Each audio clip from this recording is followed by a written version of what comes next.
Dear students, welcome to the classes of Ray Academy. We are studying the book Analysis of Financial Statements and the chapter is on Cash Flow Statement. Question है आपके,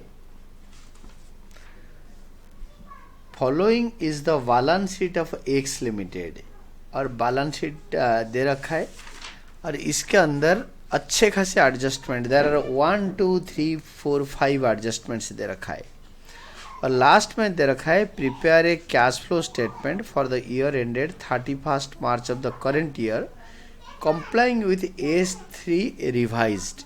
तो हमें balance sheet से और adjustment से हमें बनाना है cash flow statement. इसमें नोट्स टू अकाउंट्स भी दे रखा है। सबसे पहला एडजस्टमेंट है तो हम एक्स लिमिटेड का बना रहे हैं, तो इसका फास्ट एडजस्टमेंट आप पढ़िए। फास्ट एडजस्टमेंट में दे रखा है propose dividend declared and paid. Adjustment 1, propose dividend for the year ended 31 March of the current year and last year 60,000 and 50,000। तो हम क्या करेंगे ना, जो करेंट ईयर का डिविडेंड है वो नहीं, जो लास्ट ईयर का डिविडेंड वही इस साल पे होगा। और इस साल क्या करेंगे ना, यही डिविडेंड को non appropriation and extraordinary item में ऐड करेंगे और इसको फाइनेंसिंग एक्टिविटीज से लेस करेंगे। This is propose dividend declared last year is considered and paid in current year, उसको करेंट ईयर में पे करेंगे। तो फाइनेंसिंग एक्टिविटी में माइनस होगा और अप्रोप्रिएशन एंड एक्स्ट्राऑर्डिनरी आइटम में ऐड होगा। And second adjustment tangible assets net amount, ये क्या है? एडजस्टमेंट 2-3, ए मशीन कॉस्टिंग 50,000, डेप्रीसिएशन प्रोवाइडेड 30,000। तो मशीन का वैल्यू हो गया 20,000, सोल्ड फॉर 10,000, तो 10,000 लॉस हो गया और डेप्रीसिएशन इसके ऊपर 20,000। ऊपर वाला एक्यूमुलेटेड डेप्रीसिएशन का कोई ट्रीटमेंट होगा नहीं। इसका रीजन ये है कि वो ऑलरेडी डेप्रीशिएट हो चुका है और यहाँ पे नेट वैल्यू दे रखा है। अगर ग्रॉस वैल्यू दिया होता तब उसका एक्यूमुलेटेड डेप्रीसिएशन अकाउंट बनाते। तो टेंजिबल एसेट्स, इसका मशीन वगैरह नहीं है, इसका नाम दे रखा है टेंजिबल एसेट्स अकाउंट नेट। तो मैंने एकदम एग्जैक्टली सेम वर्ड लिखा, टेंजिबल एसेट्स नेट अकाउंट लिख दिया। ये एसेट है, opening balance 2 balance brought down 2,80,000 last year का, करेंट ईयर का value by balance brought down इधर 3,70,000 और इसके बाद इसका बाय कैश अकाउंट सोल्ड बोला है कि 10,000 में बिक गया मशीन।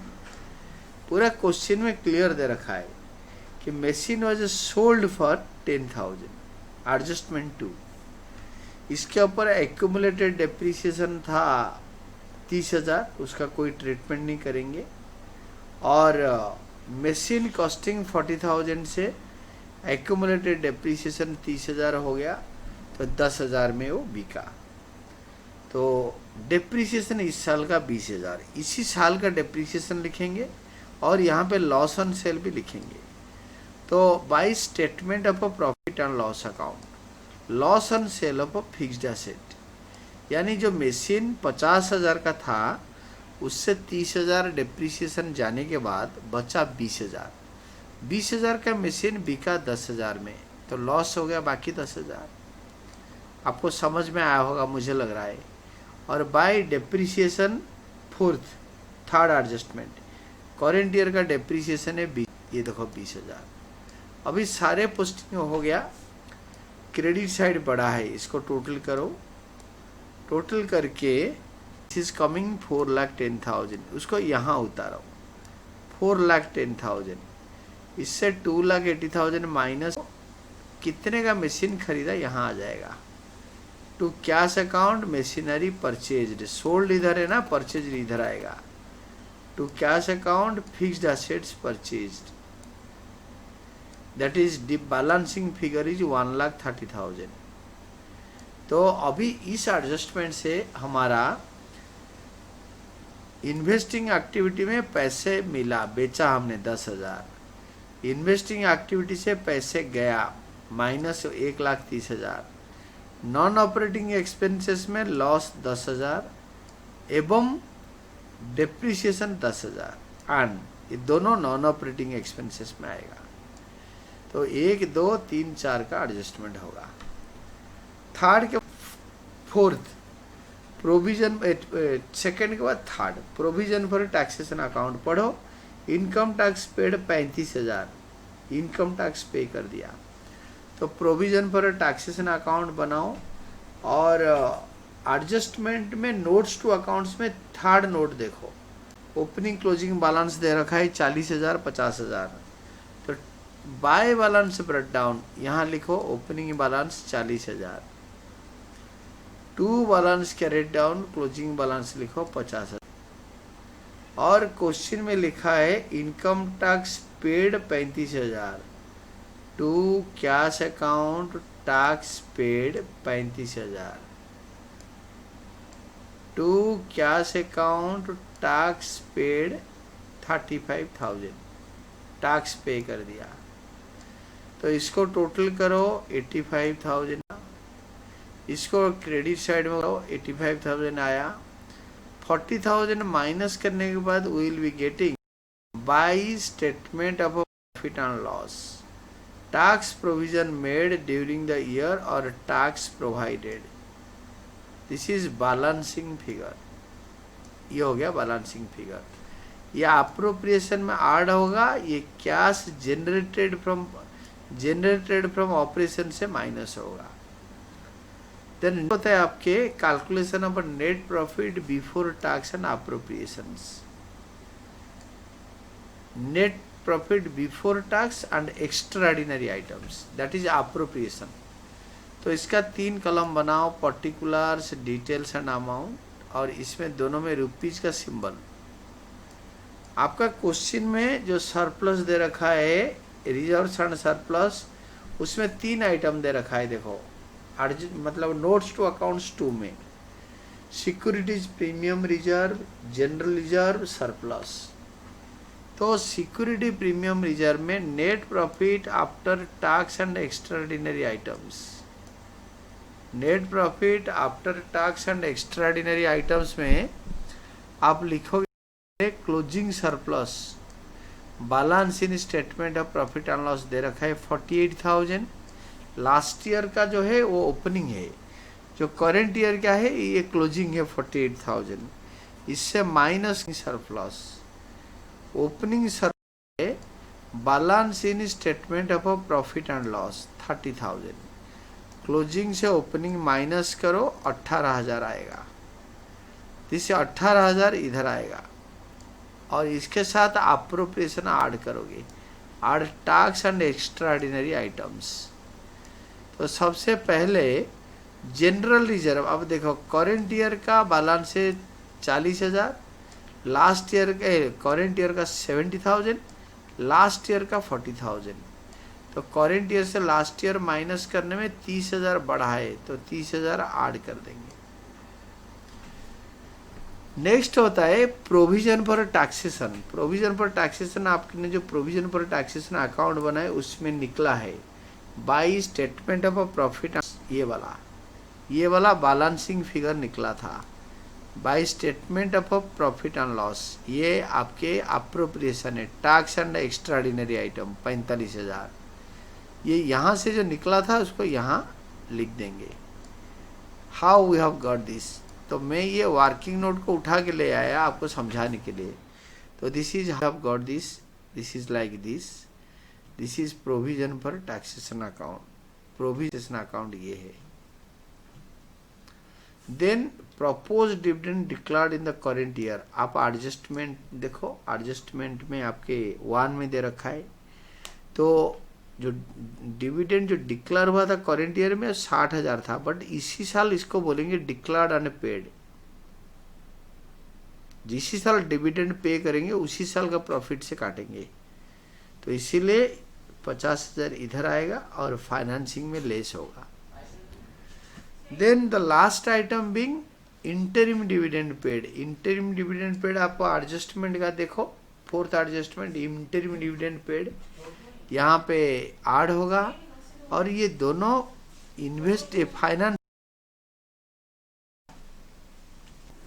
तो ये दोनों फाइनेंसिंग में लेस होगा, यहाँ पे अप्रोप्रिएशन में ऐड हो गया। इसके बाद हम ये इसको सारे को ऐड कर देंगे, ऐड करके यहाँ फाइनल कॉलम में लिखेंगे इधर दिस इज 1,45,000।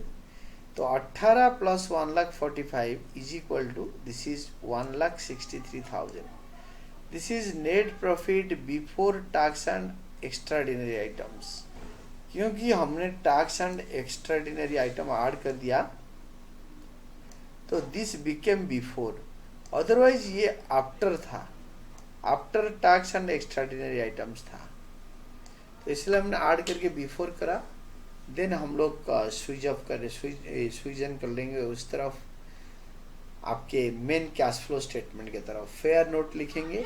और आपके यहाँ पे cash flow statement of Philips India limited for the year ended 31 March, यहाँ पे करेंट ईयर लिख देंगे। आप देखो ये जो क्वेश्चन है this is for already written balance sheet of X limited, तो इसको मैंने फिलिप्स इंडिया लिमिटेड लिख दिया, बट इसका कुछ नहीं, इसको करो you write down balance sheet of X limited भी कर सकते हो। मैंने नाम बदला के लिखा हुआ है एक्स लिमिटेड। तो नाउ कैश यूज्ड इन ऑपरेटिंग एक्टिविटीज, इसको खाली रखो, यूज्ड इन, फ्लो फ्रॉम और यूज्ड इन कुछ भी आ सकता है, इसको बाद में भरना है, फिलहाल खाली रखो। लिखो कैश डैश ऑपरेटिंग एक्टिविटीज, आपने ऊपर जो कैलकुलेट करा उसको इधर लाओ। Net profit before tax and extraordinary items 1,63,000। Add non operating और non cash expenses, depreciation on fixed asset question में दे रखा है, मैंने इसको भी इधर से लिख दिया। 2 ईयर प्रोसेस, यहाँ आया, यहाँ से यहाँ आया। डेप्रिसिएशन ऐसे आता है, डेप्रिसिएशन देखो ऐसे। देन ये भी ऐड होगा डेप्रिसिएशन, और loss on sale of fixed assets भी ऐड होगा। That is loss on sale of fixed 10,000, ये इधर से आ गया।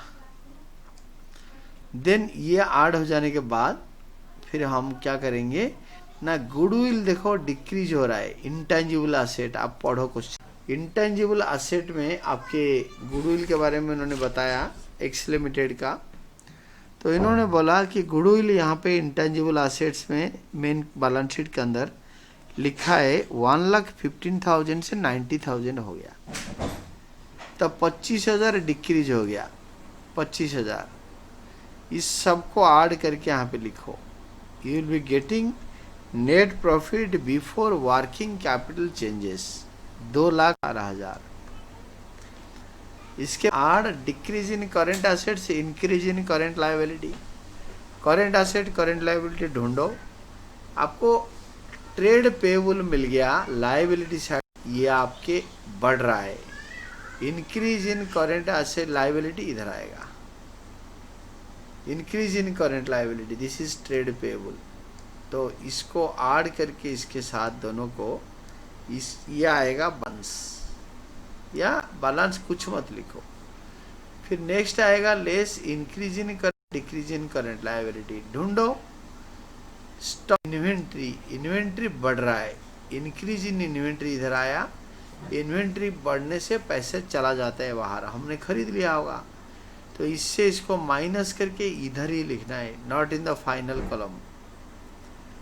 Then cash flow from operating activities ये आ गया, this is cash flow from operating activities. इसी से इनकम टैक्स पेड जो दे रखा है क्वेश्चन में उसको माइनस करो।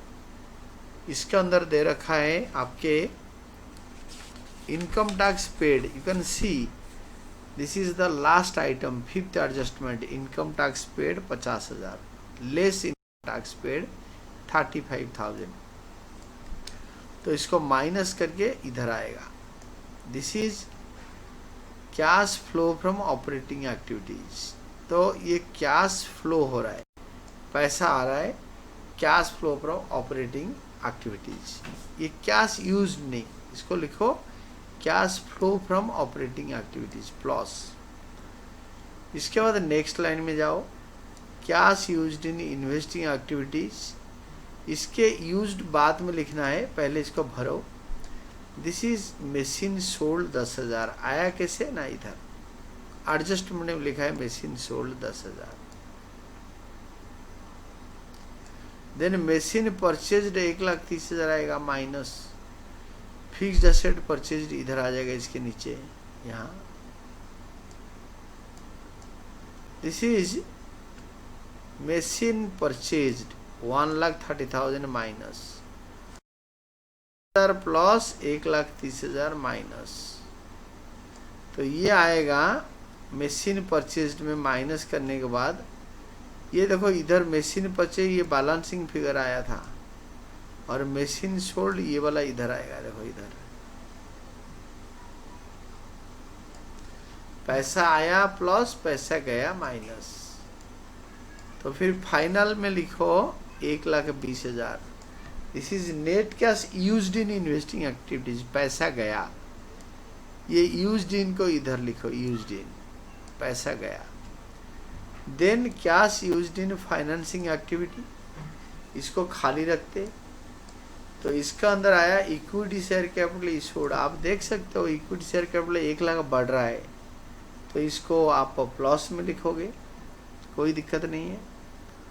और इसके नीचे 10% प्रेफरेंस शेयर कैपिटल रिडीम्ड, वो घट गया 50,000, पहले जितने था 50,000 रिड्यूस हो गया, तो माइनस पैसा गया। Then premium collected on issue of equity shares, आप नोट्स टू अकाउंट्स में आप पॉइंट नंबर 2 देखो, उसमें लिखा है first point securities premium reserve 0 से 10,000 हो रहा है, तो बढ़ रहा है 10,000 10,000। नेक्स्ट वन आएगा आपका नॉन अप्रोप्रिएशन में proposed dividend of last year paid in current year, last year का डिविडेंड इसी साल पे कर देंगे। And next will be interim dividend paid, ये दोनों पेमेंट हो जाएगा। और ये सारे को आर्डलेस करके यहाँ लिखोगे, फाइनल कॉलम में यहाँ लिखोगे। तो this is 10,000 minus net cash used इन, जब ये यूज इन आएगा इसको यहाँ भर देना। अभी A minus B plus C आपका आएगा। This is net increase in cash and cash equivalent 5,000। D part, A से बी और सी दोनों को माइनस करो, ब्रैकेट में है। Add opening cash and cash equivalent including current investments, इसके अंदर करेंट इन्वेस्टमेंट को पहले ही जोड़ देना।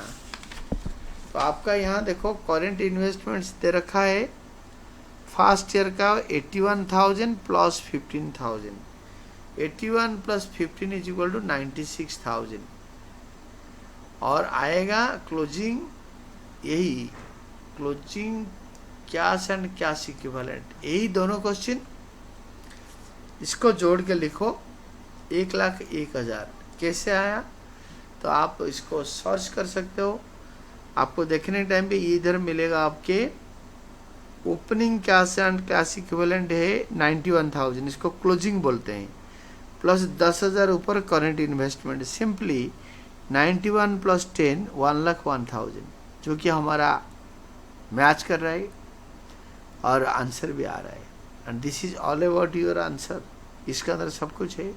तो आप इसको प्रैक्टिस कर सकते हो। अगर मेरा पढ़ाना आपको अच्छा लगा तो प्लीज़ मेरे वीडियो को शेयर करिए और सब्सक्राइब भी करिए, रेफ़र करिए दूसरों को भी पढ़ने के लिए। And this is all about your answer.